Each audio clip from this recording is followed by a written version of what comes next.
यसलाई त बरु कोरिनाले तेल लगाएर खुट्टो मार्दिन्थ्यो। मेरो कोछा र खुट्टो मार्दिने मासाला। 15 लाई के भन्छन् नानी?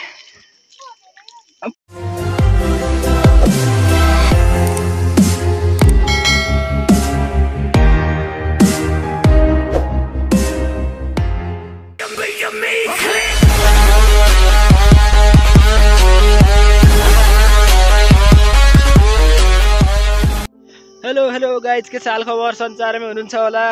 म पनि ठिकठाकै छु एकदम। भन्न पर्दा अब चाहिँ हामी गौवा मोरेदेखि घरको यात्रा है।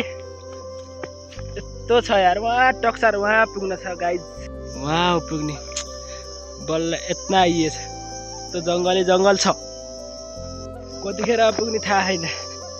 केटाहरू तल पुगिसके, ढुङ्गा लास्टै छ मासला। लोटियो भने त सिधै रिडी खोलामा मिसिन जाने।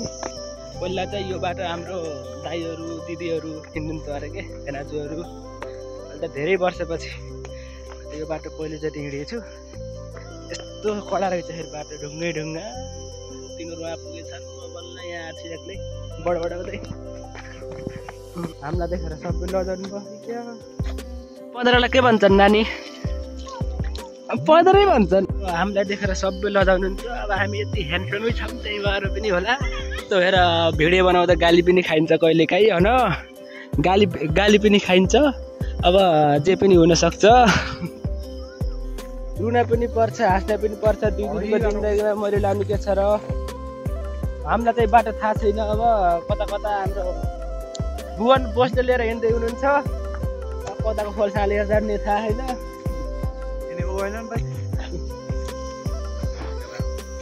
किस्नेका बाद केटीहरूले के भन्यो गाइस, यो चाहिँ मोटर बाटो जाने हो। साबुनको बुटोमा अनि अब पिपलको यहाँ बुटो उम्रिएको छ। यहाँबाट गोल्डेन सिधै तल। क्या रे केलाई यो गाइस, यो चढाउन पर्ने रहेछ यसरी होइन। दाहिने हातले कि देब्रे हातले? ल गाइस, यो चाहिँ बुढापाकाले भनेको अनुसार यसरी च्याक्क राख्न पर्छ अरे है। यो माछाले धर्तीको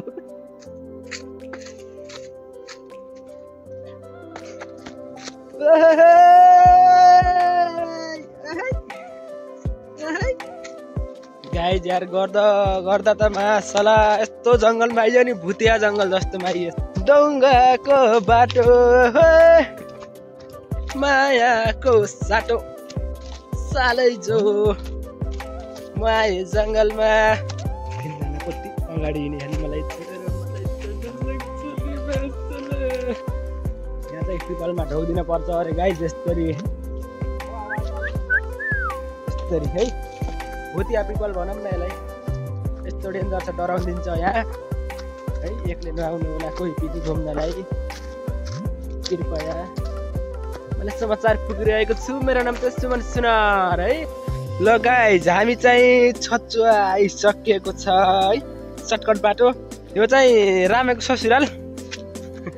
उहाँ चाहिँ एउटी आमाले हेरिराख्नु भएको छ, कृपया यसरी नहेरिदिनु होला।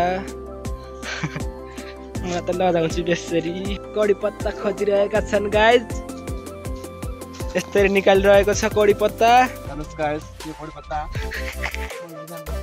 हामी चाहिँ मोटरबाट आइसकेको छ। तातो खबर दिइदिरहेको छ हजुरलाई।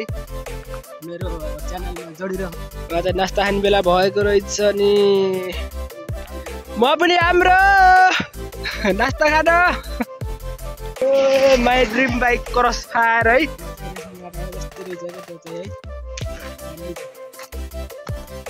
तेरिका उकालोमा हिँड्न नसकेर ओहो। चाहिँ यो बाटो चाहिँ लगभग 10-11 वर्ष अगाडि पहिला हिँडेको बाटो हो यो।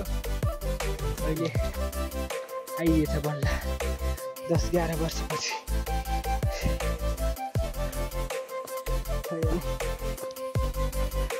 यो जङ्गलमा मेरो आवाज सुन्ने कोही छ?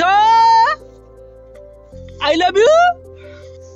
यसलाई त बरु करिनाले तेल लगाएर खुट्टो मारिदिन्थ्यो। विमल दाइलाई भाउजूले मारिदिनुहुन्छ, भुवन दाइले भाउजूले मारिदिनुहुन्छ, मेरो कोचा र खुट्टो मारिदिने मासाला। आफै तेल लगाउने आफै पानी बहाना पर्छ मासाला, काँचा होस् कि पाकेका होस्।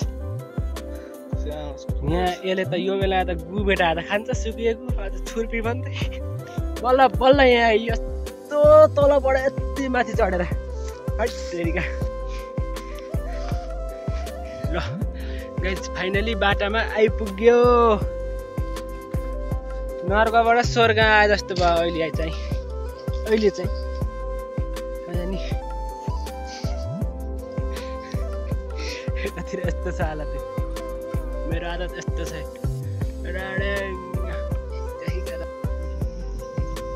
घाम पनि डुबिगयो खतरा तरिका सोर लक्कै मजाले घोडा बस्छ चाहिँ